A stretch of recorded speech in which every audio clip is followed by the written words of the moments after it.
So I'm going to share my screen with you folks, and we will start with this screen right here.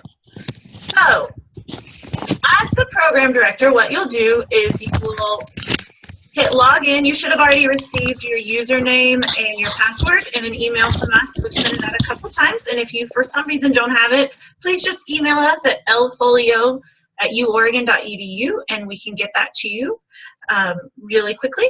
So what you'll do is you'll log in.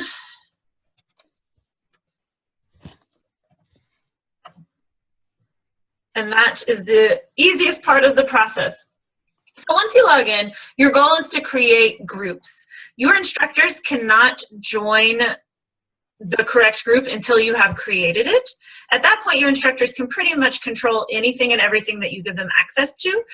But this is pretty important that you go ahead and set up these groups as soon as you can. So we'll do an extra demo group just so you can see.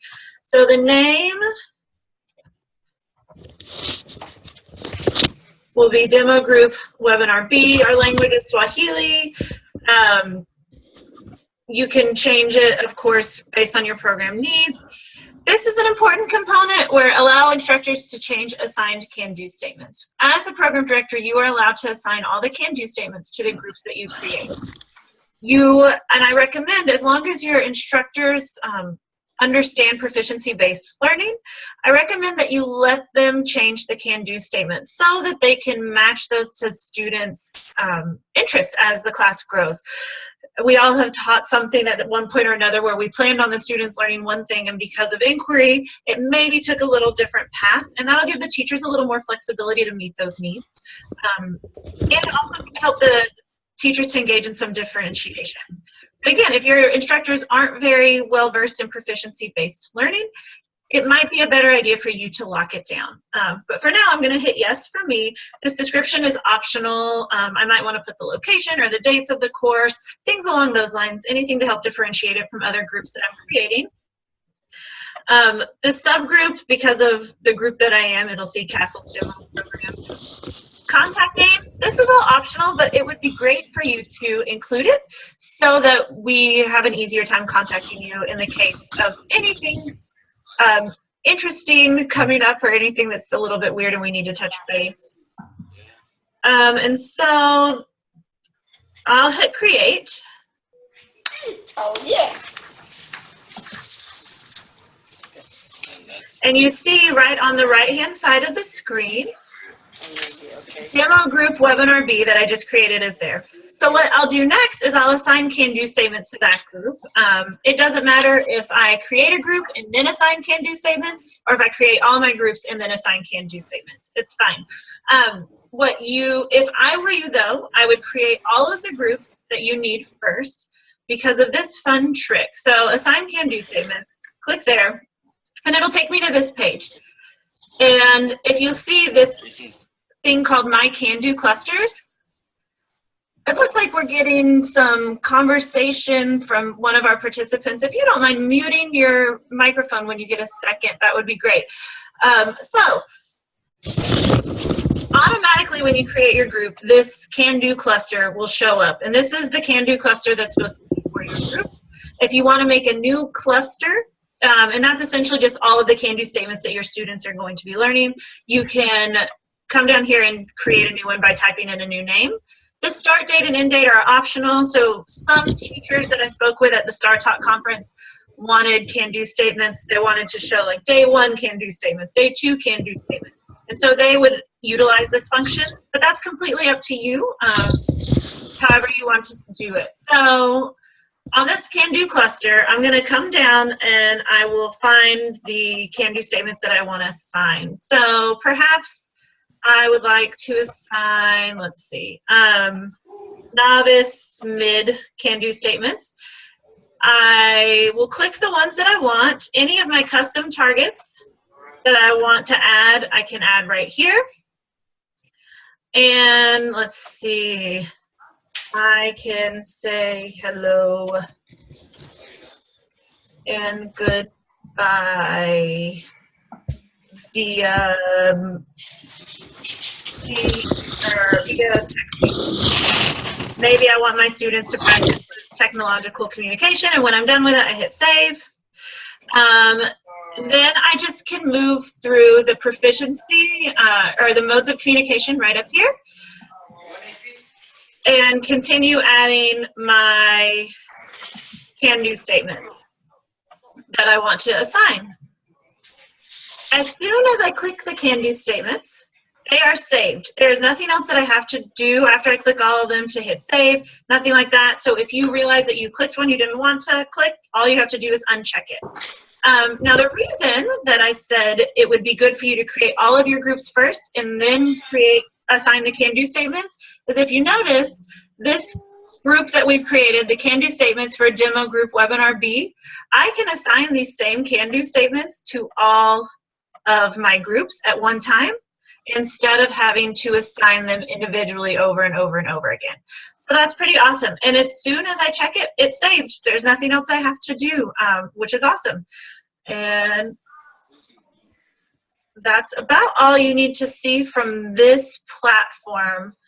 I'll pause and see. I'm going to stop sharing my screen for a second. And I'll pause and see if there are any questions. So I'm going to let me share my screen with you again.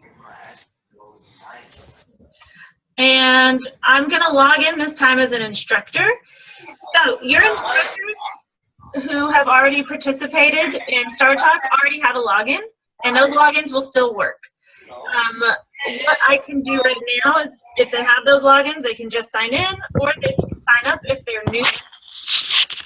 I will show you the sign up process first. That might be more beneficial to you. So you'll click student or instructor. This case it's instructor. I'll make up my username here.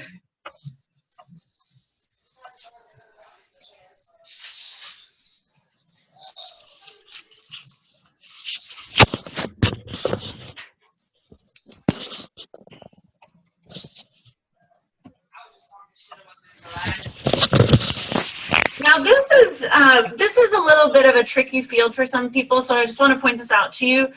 On this language field, what you want to do is start typing in your language. In this case, I'll choose Swahili. If I go ahead and spell out the word Swahili, the program won't realize that I've selected a language. Whenever the language pops up, if you'll see underneath in this drop-down menu, I have to actually click the language that I want, and that's how the program knows that you've selected a language. So then click I am not a robot, which I thankfully am not, and next. So what I want to do is select my program state, which in this case will be Oregon. My program language, Swahili, my program, and then all of the groups that are related to my program that the program directors have created will pop up. So I just pick the group that I am the instructor of. If I'm the instructor of multiple groups, that's fine. I can add myself to all of the groups. That's fine, and hit sign up.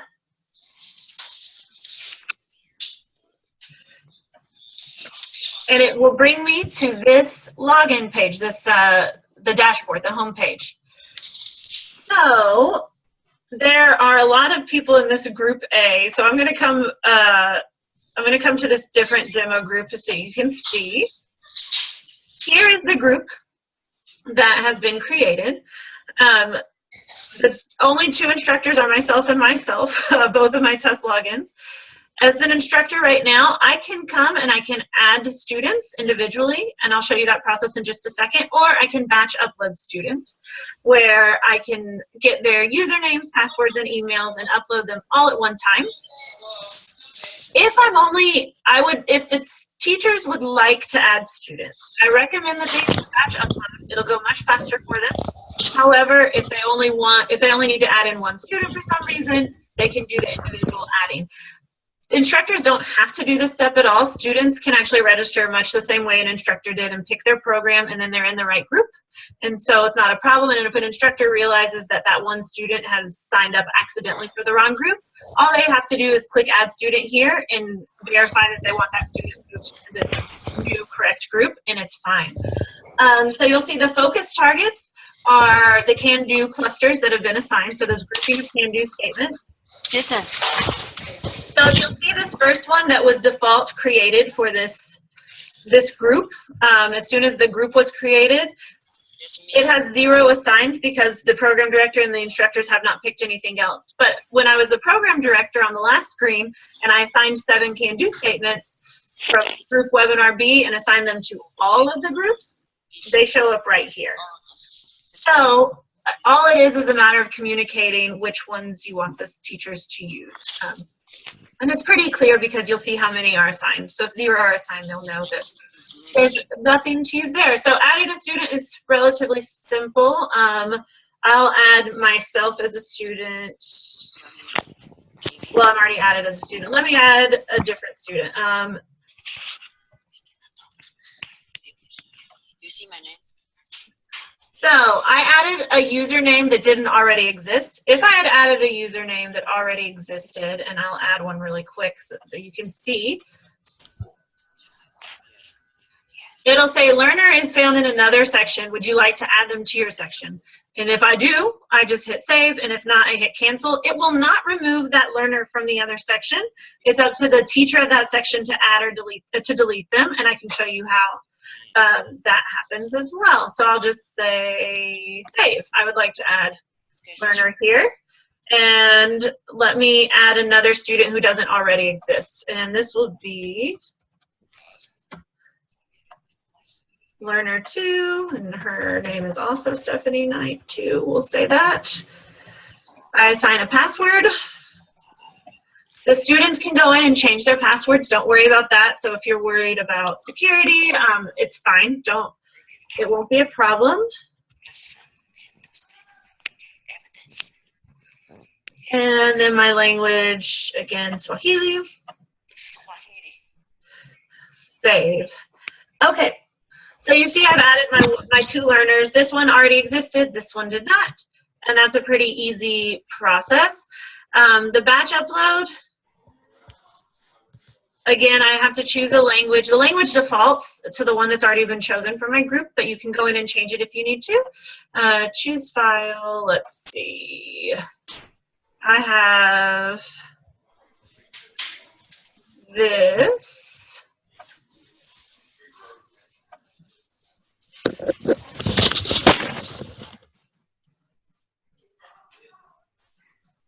So these are people that I've already added to other sections, so that's why I got this error menu. But if I want to move them to my section, I just click yes, and I'm good to go. Continue. I'm not adding all of them, and I'll remove them later. So then you'll see all of my students are there. They're listed in alphabetical order, so that's another thing your instructors might want to remember, is that if they want them in alphabetical order by last name, when they enter the students' names, they'll need to put that last name first. But if they're fine with the first name, then it will go this way, like we have it here. So that's it. So now I said I added these students on accident, or maybe the students added themselves on accident. All I have to do is click this down arrow and I can hit remove student and they go away from my group. And if I hit that on accident, I can just add them back with the same function quite easily. And I'm going to go ahead and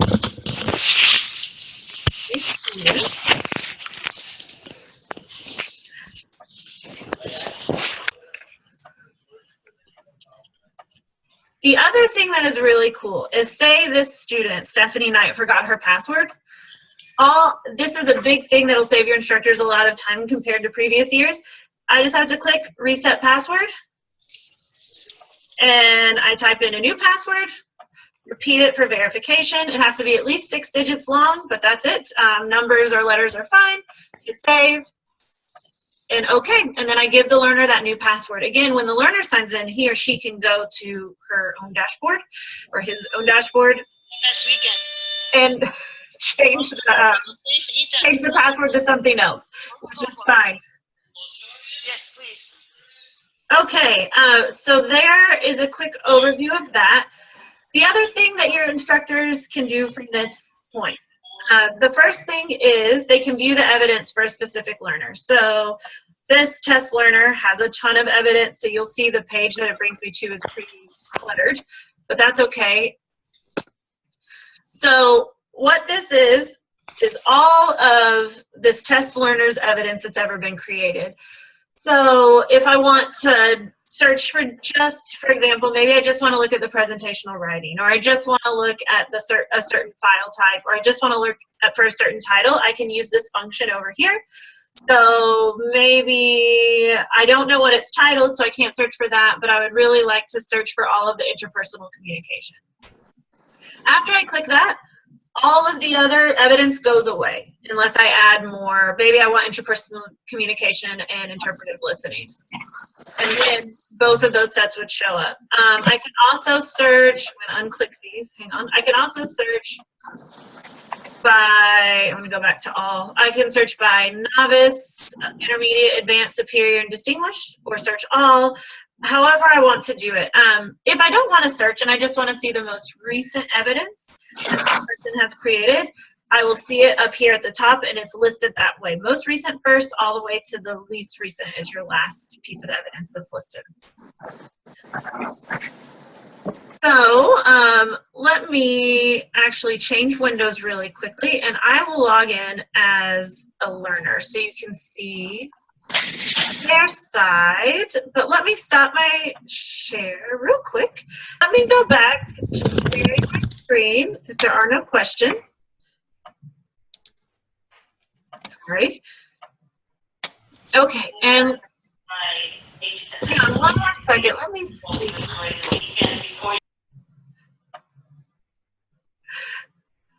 Okay, got it. So here we go. Let me close this chat window and I'll log in as a student this time. So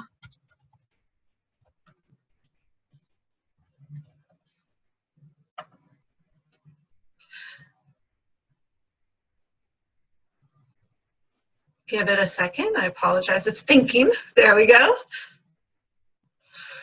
This is the dashboard that the learners will see when they log in.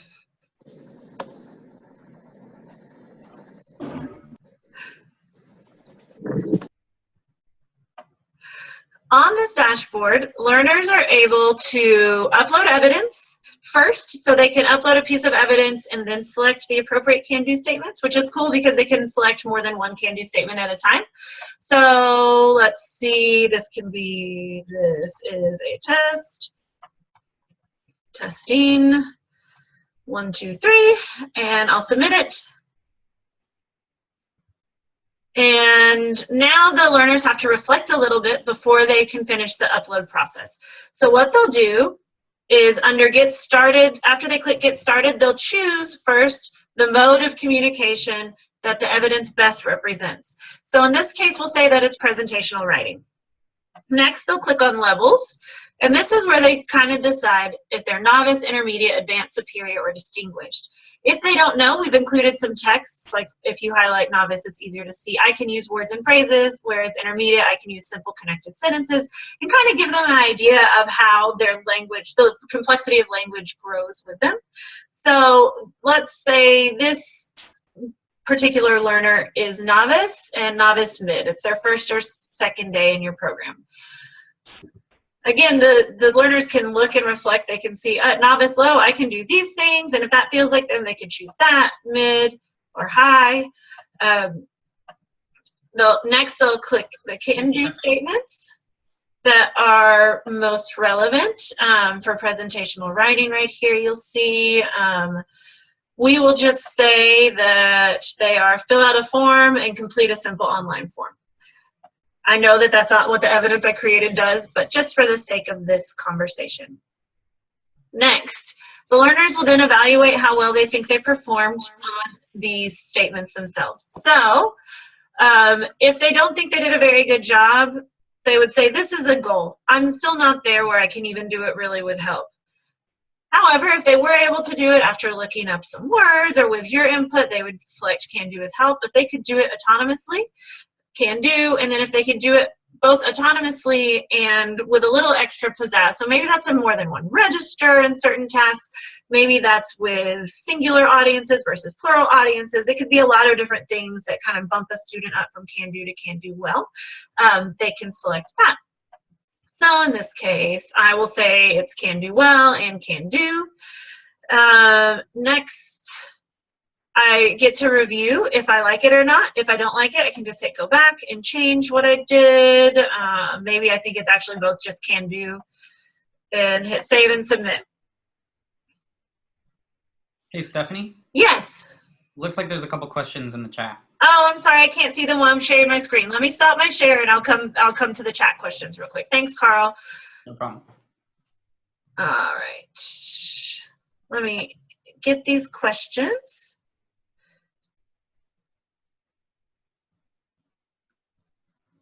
Okay. So the first question is, do students have to identify the mode of communication for which they upload evidence?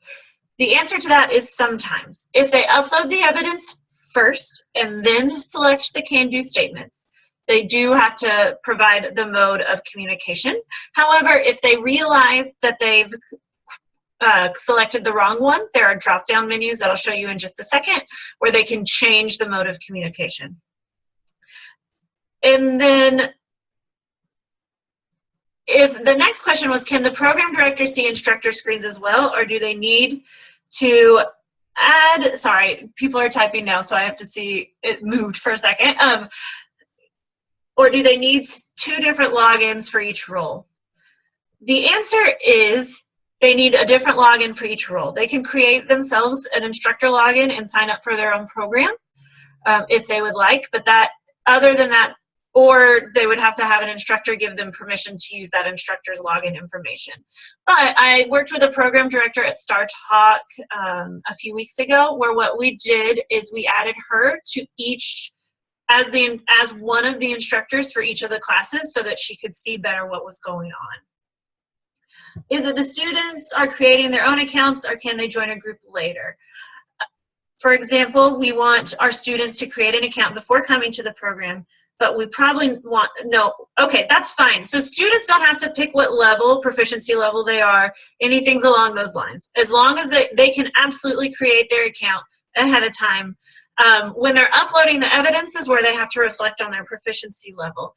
For StarTalk programs, most likely they'll get a lot of direction regarding what those proficiency levels are.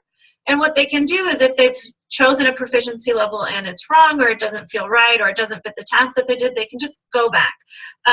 This is actually an alternative form of uploading evidence. I will show you the most commonly used one in just one second. And then, how much do we have to teach them about the modes of communication? That's a really good question. What I would tell the students to say, what I would teach them basically from the beginning is, if the communication is bidirectional or tridirectional, multi-directional at least, that the students pick interpretive communication. So that could be texting, that could be chatting with Gmail or some other feature, that could be having a conversation. Other than that, if the communication only goes in one direction, it's either interpretive or productive, and then they pick the mode of communication which most makes sense for whatever they've created. And if they want to pick more than one mode of communication, maybe they have some evidence that for some reason shows some interpretive reading skills and productive writing skills, the presentational writing, they can absolutely do that as well. So I got those questions, and if I did not answer carefully, or if I needed to give you some more information, please let me know. Thanks, Carl, for adding this. There are descriptions of each mode of evidence in the reflection process, which is true. Oh, sorry, I forgot to share my screen before I clicked out. All right, share screen again. Okay, so that is one way that learners can upload evidence. Another way that they can upload evidence is down here by going to the can-do clusters. So these are the clusters that have been assigned to them by their professors or their program directors. Right here, this is the test cluster that we created and assigned can-do statements for. So the students would have to click on the appropriate one, and they can see here are all their targets that they have for their program. So perhaps the student wants to work on the interpersonal communication targets. And we see I can say hello and goodbye to someone my age or younger. The student can do a little bit of reflection, and this has to happen first before clicking evidence. So this is a goal, can do with help, can do or can do well. Maybe the student is can do well. Click on evidence, and then the student gets to pick what type of evidence they want to upload to support their self-evaluation.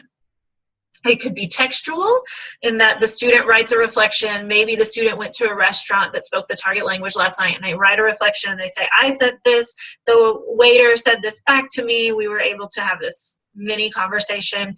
The student can upload picture, audio, and video files. The student may use on the online version, may record directly into the program with our online audio recorder. The student can upload a Word document or PDF or a PowerPoint, and then if the student has some sort of proof elsewhere, there's a Puppet app that I know some programs in StarTalk like to use. There are a few other ways, maybe YouTube video or something along those lines. The student can upload that evidence that way. For the sake of time, we'll do text evidence. So, restaurant encounter. I was able to greet my waiter at the restaurant yesterday. And so I'll hit next. The student, I've already evaluated as can do well, but if the student decides, actually, it's probably a can do, they can change it at this point. Save and submit. So that's another way that I can create evidence. And that's the most common one for StarTalk. Let me close this. And so let me refresh the screen to show you something kind of neat that happens. After the student has uploaded the evidence and engaged in self-reflection, you'll notice, yes. Make your screen a little less wide. It's getting cut off on the side of the screen a little bit. All right, does that help? Browser. A little bit more, just the key was off the screen. There we go. We're good? Okay, thanks, Carl. Okay, so from this screen, what we can see is what's called the My Proficiency overview. Again, this is on the dashboard for the learners. And what this lets the learners do is kind of reflect on their progress in developing their world language. So what you'll see is I'm going to come here. We had an interpretive or an interpersonal communication piece of evidence that I uploaded. That evidence fell under greetings. And I have one piece of evidence. Progress is showing 100% because I selected can do well. If I had selected something else, like we can see over here, the progress is showing a 75% because this one is can do instead of can do well. If the students are confused as to what the numbers might be, all they have to do is click the appropriate arc, and it takes them to a quick overview of all the can do statements that are involved in that mode and level. And they can see how they've reflected. They can also see, if they click evidence, which is pretty cool, all of the evidence that they've created. So the text restaurant encounter is my only piece of evidence, but anything that's more recent will show before it, and you'll see kind of a quick overview of how the students have progressed while they're in your program, be it a 2-week program or a month-long. They can kind of see all of the evidence that they've uploaded at once, which is really kind of neat. So, so that is that from the learner's part. Now what I'm going to do is change back to the instructor side of things. Let me get the screen to hopefully an appropriate size. And let me log in with my other instructor name.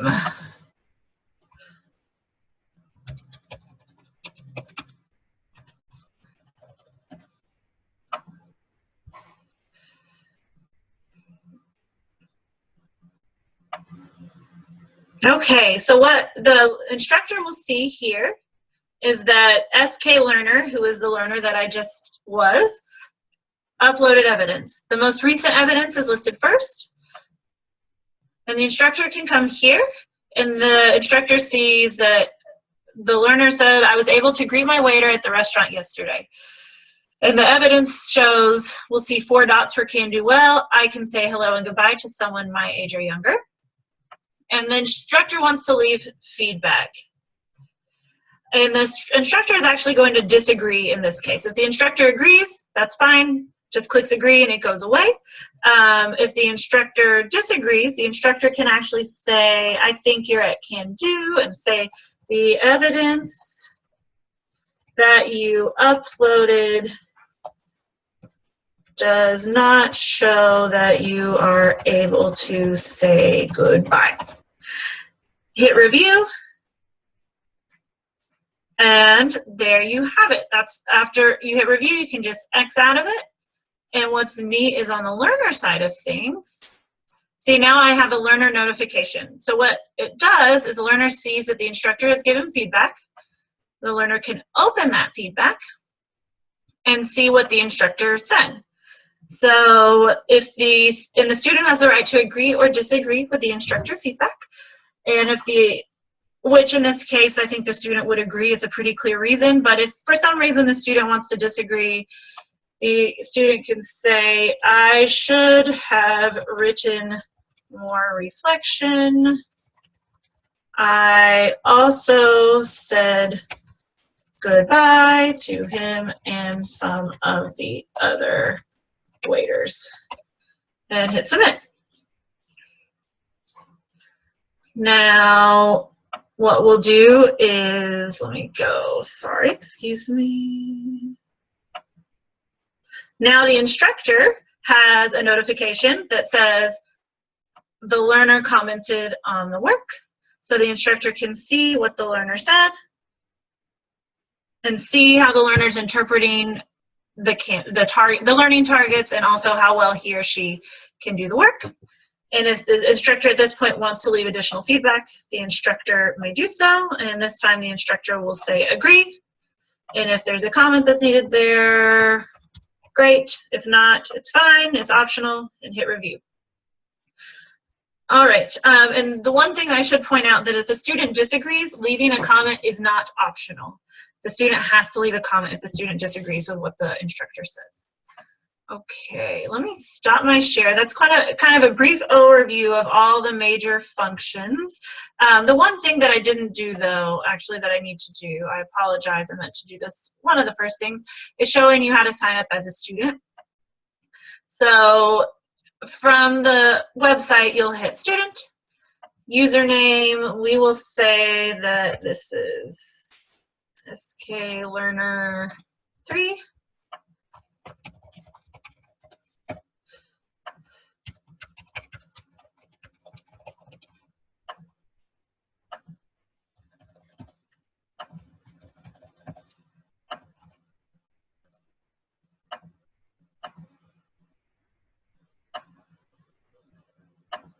And again, I will be in Oregon for my state. My language will be Swahili. I'll say that this is my program. And at this point, this is where the student chooses their group. When you are setting up the groups, it would behoove of you to give a descriptive enough name that the students are able to choose the appropriate group. But again, it's quite easy to move them into the appropriate group if they don't choose the right one. So this case, the student will pick Demo Group Webinar A and hit sign up. And the student is in.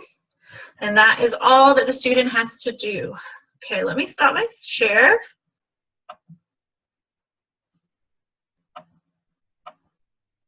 Let me start the video back. Okay, is there anything else, or are there any further questions that I can answer for you, or anything you'd like me to address at this point?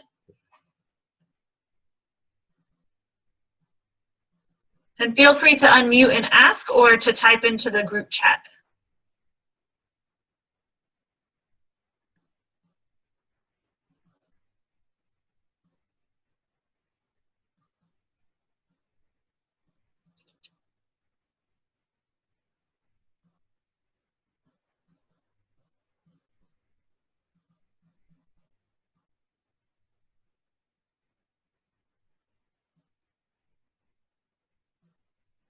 Okay, if there are no questions, we can finish up here. We really hope that you enjoy the new design of LinguaFolio Online.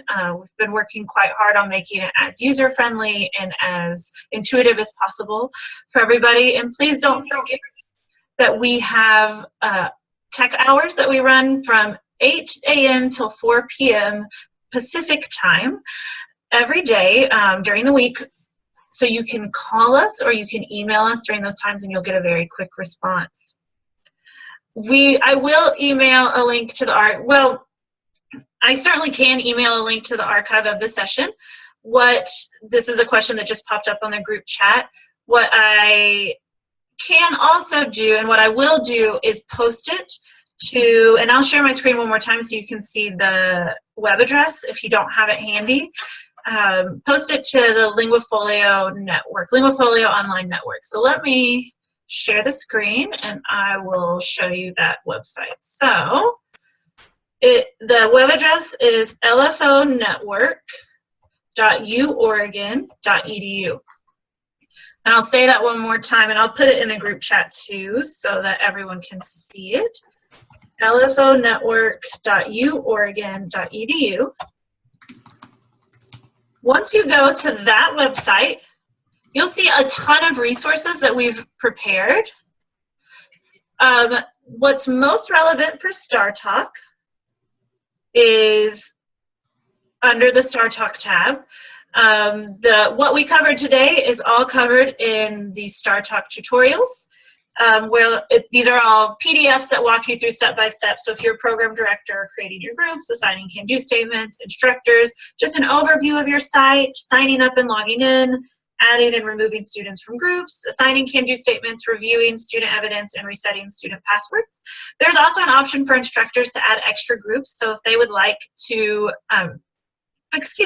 if they would like to differentiate within a class, they realize they really have students operating in 2 different proficiency levels, they could group a certain group of students with a different set of can-do statements if they needed to. Then students, they have an LFO overview, signing up and logging in, uploading evidence, and understanding the My Proficiency overview, that big target graph that we looked at. And then, of course, the mobile application is listed there as well. And we will include this webinar on this page for you all. Let me stop my share one more time. Now that everyone's had a few more minutes to think, are there any questions that may have popped into your head or anything else we can do for you?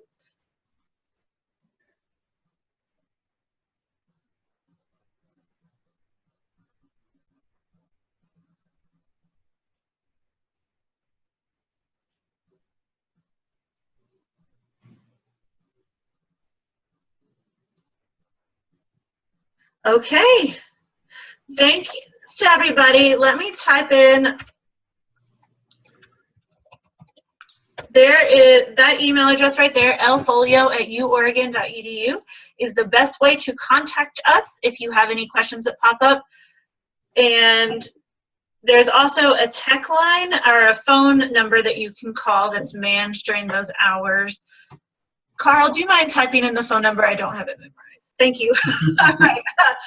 And so you'll see that number there, 541-357-8048, and we should be able to answer the phone immediately. And if we aren't, it's because we're on the phone with someone else, and we'll call you right back. Okay, thank you, everybody. We're so excited that you were able to join us, and good luck, and let us know what we can do for you.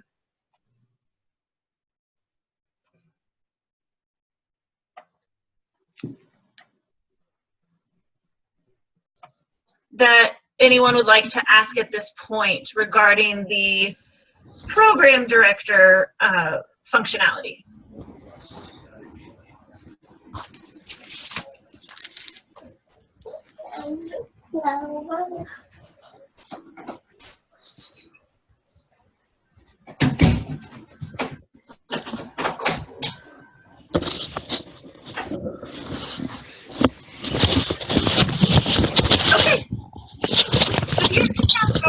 If you'll please mute your microphone so that we can make sure that everyone can hear what I'm saying.